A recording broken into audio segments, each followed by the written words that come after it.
ونستغفره ونعوذ بالله من شرور أنفسنا ومن سيئات أعمالنا من يهده الله فلا مضل له ومن يضلله فلا هادي له ونشهد أن لا إله إلا الله وأشهد أن محمدا عبده أما بعد فنعوذ بالله من الشيطان الرجيم بسم الله الرحمن الرحيم القرآن الحمید والقرآن المجید واعتصموا بحبل اللہ جميعا۔ سب سے پہلے حصول برکت کے لیے اعلیٰ حضرت فاضل بریلوی اور مولانا مفتی اختر رضا فاضل بریلوی کے اشعار کے ساتھ اپنی بات میں کروں گا کہ وہ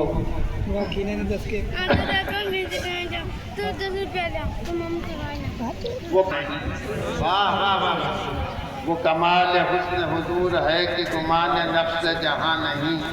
یہ وہ پھول ہیں جو خار سے دور ہیں، یہ مشمع ہے کہ دعا نہیں۔ اللہ کی سرتاب قدم شان ہے یہ، اللہ کی سرتاب قدم شان ہے یہ، انسان نہیں انسان وہ انسان ہے یہ۔ قرآن تو ایمان بتاتا ہے انہیں اور ایمان یہ کہتا ہے میری جان ہے یہ۔ کیا بات ہے برادران ملت اسلامیہ، بعد خطبہ مصنوعہ جس آیت کریمہ کی تلاوت کا شرف حاصل کیا، اس میں اللہ رب العزت ارشاد فرماتا ہے وَاعْتَصِمُوا بِحَبْلِ اللَّهِ جَمِيعًا، اللہ کی رسی کو مضبوطی سے تھام دو اور یکجا ہو جاؤ اور تفرقے نہ پھیلاؤ۔ تو اللہ کی رسی سے مراد اتباع نبی کریم علیہ الصلوٰۃ والتسلیم، اسی کے لیے اعلیٰ حضرت فاضل بریلوی نے ارشاد فرمایا کہ تو عین نور ہے، تیرا سب گھرانہ نور، تیری نسل پاک میں ہے بچہ بچہ، اور تیری نسل پاک میں ہے بچہ بچہ نور کا۔ جس وقت میں بے شک آج آپ حاضر ہوئے سید شاہ علی احمد المعروف داتا میں صاحب قبلہ دامت برکاتہ وہ نجیب الطرفین سادات، جی بے شک سبحان اللہ۔ تو اسی اعتبار سے میں نے اعلیٰ حضرت بریلوی کے اس شعر کو آپ کے سامنے پیش کیا۔ اعلیٰ حضرت کا عقیدہ تھا، یہ میرا عقیدہ نہیں، جی بے شک حق بات کہ تو عین نور ہے، تیرا سب گھرانہ نور کا، اور تیری نسل پاک میں ہے بچہ بچہ نور کا۔ جی ابھی بہت سے لوگ اس اطراف میں موجود ہیں جنہوں نے حضرت داتا شاہ علیہ الرحمن کو عالم حیات میں دیکھا۔ میرے والد گرامی ارشاد فرمایا کرتے تھے کہ مولانا اشفاق حسین صاحب کی لکھی تھی، اس سے کہا کرتے تھے کہ میاں صاحبزادے میری 110 سال کی عمر ہے، اس عمر میں میں نے ایسا کوئی سیف زبان فقیر نہیں دیکھا، داتا شاہ نے فرمایا جی۔ اور اس اطراف میں بتانے کی اور اس اطراف میں ان کی تعریف کی جائے تو ایسا ہے کہ سورج کو چراغ دکھایا جا رہا ہے۔ تو یہ ایک کہاوت ہوتی ہے دینے میں، دنیاوی کہاوت ہے دیہات میں، ایک تو سونا اور اس پہ سہاگا، جی بے شک، ایک تو اللہ کا قرب حاصل تھا اور دوسرے آل رسول اللہ میں شامل تھے،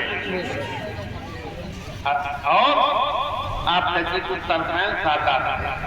والدہ کے بھی رشتے سے اور اپنے والد کے بھی کہتے نہیں دیہات میں سونا اس پہ سہاگا، جو ولایت اور جو قرب اللہ تعالیٰ نے ان کو عطا فرمایا تھا وہ تو تھا ہی،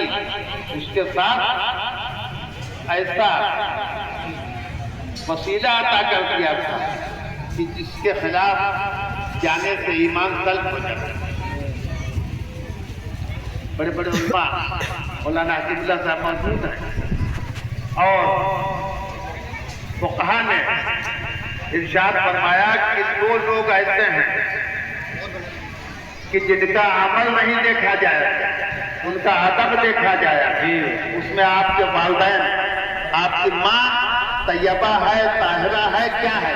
یہ نہیں دیکھا جائے گا۔ آپ سے کوشش اس کے ادب کی ہوگی۔ اسی طرح سے اہل سعادات کے لیے حکم ہے کہ ان کے عمل کو آپ نے دیکھیں، ان کی نسل کو دیکھیں، ان کی نسبت کو دیکھیں کہ وہ کس گھرانے سے ہیں اور ان کی نسبت کیا کہتی ہے۔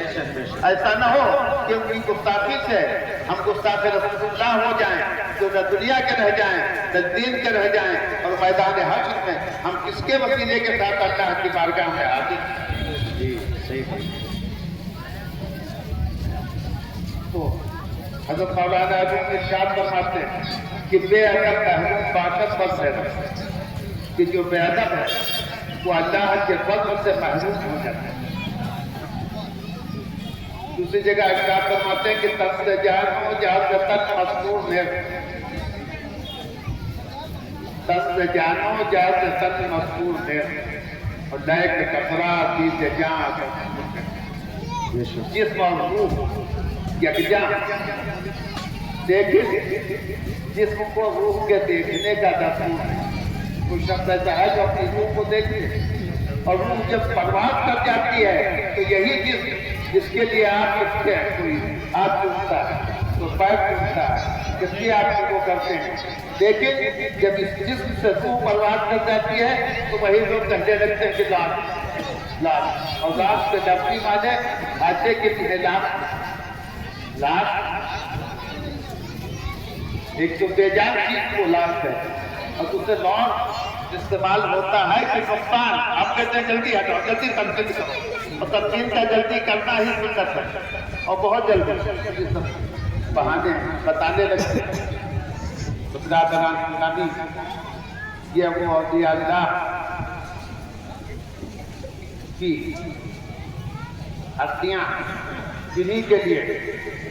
حضرت مولانا روم نے ارشاد فرمایا کہ صحبت صالح ترا صالح،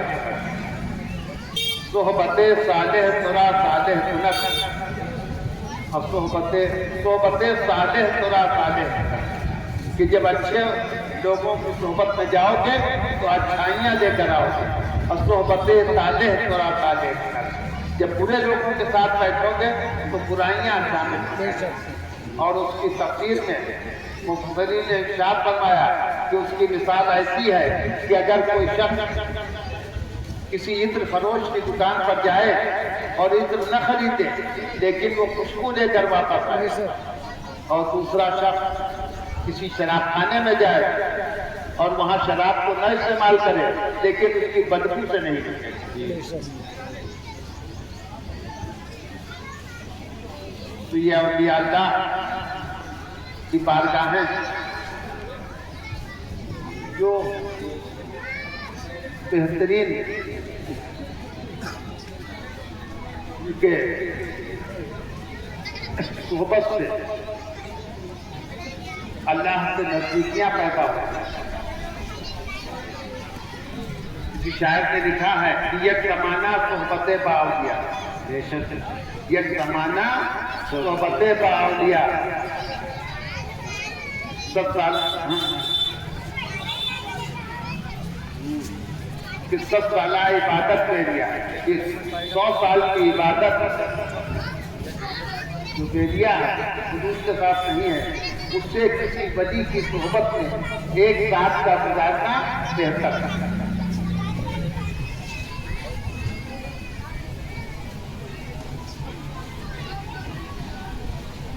تو اللہ تعالیٰ ہمیں اور آپ ان اولیاء اللہ کے بتائے ہوئے راستوں پر چلنے کی توفیق عطا فرمائے، آمین۔ اور ہمارے اسٹیج پر تمامی علماء کرام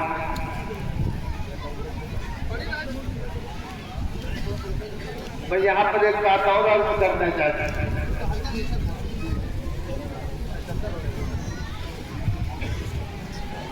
برتنوں کو صوفیہ ڈھالتے ہیں اور علماء نکھار پیدا کرتے ہیں، راہ راست پر اور شریعت مطالعہ کے متعلق تمام باتوں سے آگاہ کرنا، یہ ہمارے علماء کرام کا کام ہے۔ اور اللہ کی تعریف طرف راغب کرنا اولیاء اللہ، مراد کو غلط نہیں ہے، تو اولیاء اللہ کے طرف قلبوں کو راغب کرنا یہ اولیاء اللہ کا کام ہے، اور اللہ کے بتائے ہوئے راستوں پر گامزن کرنا یہ ہمارے علماء کرام کا کام ہے۔ بے شک اسی وجہ سے کہا گیا ہے کہ صحبت صالح بڑا صالح، صحبت صالح بڑا صالح۔ جب غلط لوگوں کے ساتھ جاؤ گے تو غلطیاں لے گا، اور جب اچھے لوگوں کے ساتھ میں جاؤ گے کچھ نہ کرو۔ جب بھی اس کی مثال جو دی گئی کہ اگر کوئی شخص کسی شراب خانے پر جاتا ہے اور شراب کو نہ استعمال کرے لیکن وہ بدبو لے کر آئے گا، اور جو شخص عطر فروش کی دکان پہ جائے تو وہ خوشبو لے کر آئے گا۔ تو یہ ہمارے علماء کرام جو رونق افروز ہیں اسٹیج پر، یہ عطر کی دکان ہے،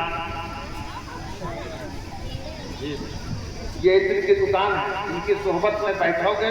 اور اگر انہوں نے 10 باتیں بتائی اس سے کسی ایک کے اوپر آپ نے عمل کر لیا تو ان کے لیے بھی وہ ذریعہ نجات ہے اور آپ کے لیے۔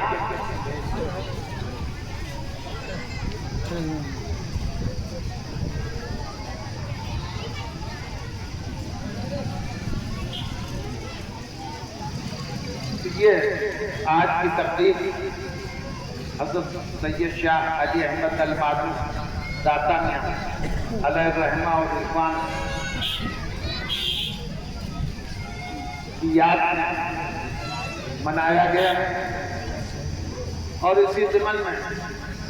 جو خدمت خلق کا جذبہ اس سے تھوڑی سی روشنی ڈال کہ ایام حج آنے والا ہے، اور یہ وہی منظر کشی میرے سامنے آئی کہ لوگ ایام حج کے لیے رواں دواں، اور حضرت رابعہ بصریہ رضی اللہ تعالیٰ عنہا ایک پیاسے کتے کو پانی پلا رہے ہیں، تو لوگوں نے عرض کیا کیا ہے رابعہ بصریہ آپ کتے کے پانی پلانے میں مشغول ہیں اور ایام حج قریب ہے، تو حضرت رابعہ بصریہ نے اس پہ کوئی توجہ نہیں۔ جب لوگ وہاں پہنچے